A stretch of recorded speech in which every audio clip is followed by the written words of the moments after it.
commencer avec vos droits. Christian, bonjour. Bonjour à tous. La campagne présidentielle a permis de parler un peu de santé pour une fois, surtout des frais mal couverts, le dentaire, l'optique, l'auditif. Et avec vous, donc, on s'intéresse à ce sujet qui est la source de graves questions de santé publique, de santé et d'inégalité d'accès.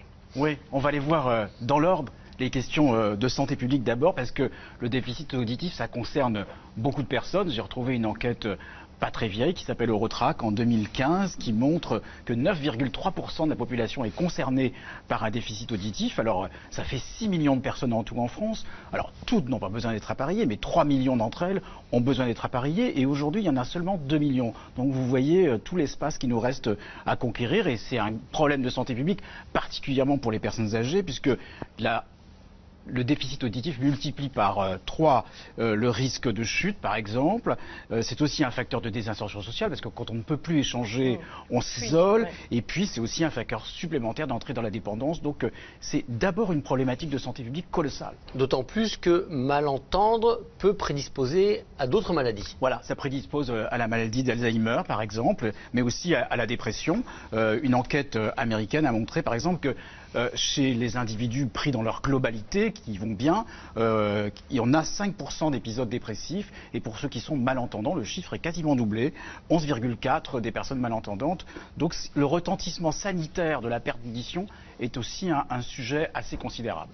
Et puis il faut aussi faire des efforts parce qu'il y a une inégalité d'accès, parce que les prix sont très cher, les équipements coûtent très cher. Les équipements coûtent cher, même si les bases de remboursement pour les enfants ou bien ceux qui ont moins de 20 ans sont plus importantes que pour les adultes, il n'empêche que les prix restent très élevés. On est à 1500 € un équipement en moyenne, c'est largement au-dessus de la retraite moyenne en France. Par exemple, la retraite moyenne c'est 1300 € et les 3/4 des personnes qui sont concernées par cet équipement sont des personnes qui sont à l'âge de la retraite. Et par rapport à l'Europe, on est situé comment? Honnêtement, du point de vue des prix, on ne se situe pas de manière scandaleuse, on est dans la moyenne européenne. Les équipements perfectionnés seraient peut-être un peu moins chers en France que dans les pays voisins, mais ce qui pénalise notre pays dans le classement européen, ce sont les mécanismes de protection sociale, c'est les bases de remboursement. L'assurance maladie a une base de remboursement de 200 € sur 1400. Et surtout, ça n'a pas changé depuis 1986, comme si la technologie n'avait pas évolué et qu'on en restait toujours au même produit. Ça n'a pas bougé depuis 1986. Non, depuis 1986, la base 21 ans que la base de remboursement est la même. Comme si, au fond, les prix n'avaient pas varié. Et dans une étude récente, le remboursement public français a été comparé en Europe. On a à peu près 10% de remboursement public en France, 70% en Italie, 80% en Allemagne et 100% dans les pays du Nord. Donc on a franchement un vrai retard et dont on paye les conséquences parce qu'en termes de dépendance et de conséquences sur la santé dont on a parlé tout à l'heure, les conséquences sont autour de 10 milliards d'euros. Donc c'est quand même considérable. Alors évidemment on dira il y a les complémentaires santé. D'abord il faut se les payer et puis ça permet de réduire la facture d'environ 400 €. Il reste encore 1000 €. Ça reste donc très cher, très cher pour de nombreuses personnes. Alors tout petit problème de soustraction, c'est pas 21 ans, c'est 31 ans. 31 ans. C'est ça. Ce qui est encore pire. Oui. Encore pire. Si on veut faire mieux, il faut quoi? Il faut une volonté politique? Oui. Ça s'appelle de la politique, ça tombe bien, c'est la présidentielle. Et c'est le moment d'annoncer les bonnes réformes, surtout quand elles ne sont pas trop coûteuses.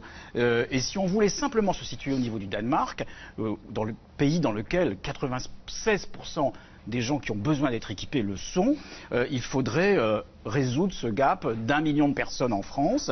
Mais ce n'est pas impossible et c'est surtout très efficace. 1 € investi ferait 10 € d'économie sur la dépendance et sur les questions de santé dont on vient de parler. Oui, mais à long terme. À long terme, et donc c'est toujours la même histoire. Voilà. Souffrir la dépense de maintenant pour pouvoir avoir des économies à long terme.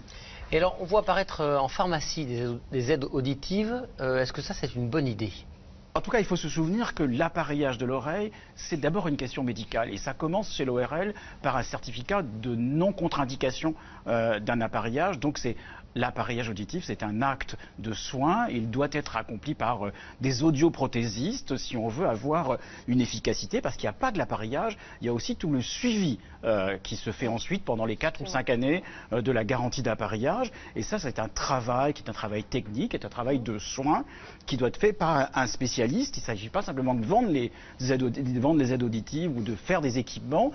S'il n'y a pas de suivi, on sait où ça termine. C'est au fond d'un tiroir et on ne les utilise pas. Donc ce n'est pas du tout efficace. Et ça aussi, en général, c'est payable à l'achat et effectivement, ça augmente d'autant le prix.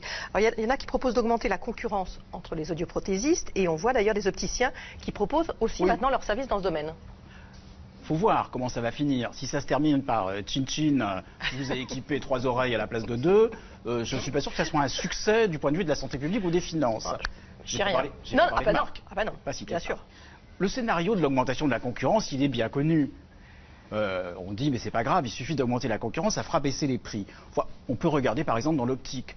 Il y a à peu près autant d'opticiens que de cafés en France. Ça n'a jamais fait baisser les prix. Donc on ne sait pas si la concurrence, au fond, est un bon modèle pour ce qui est les produits de santé, les biens de santé.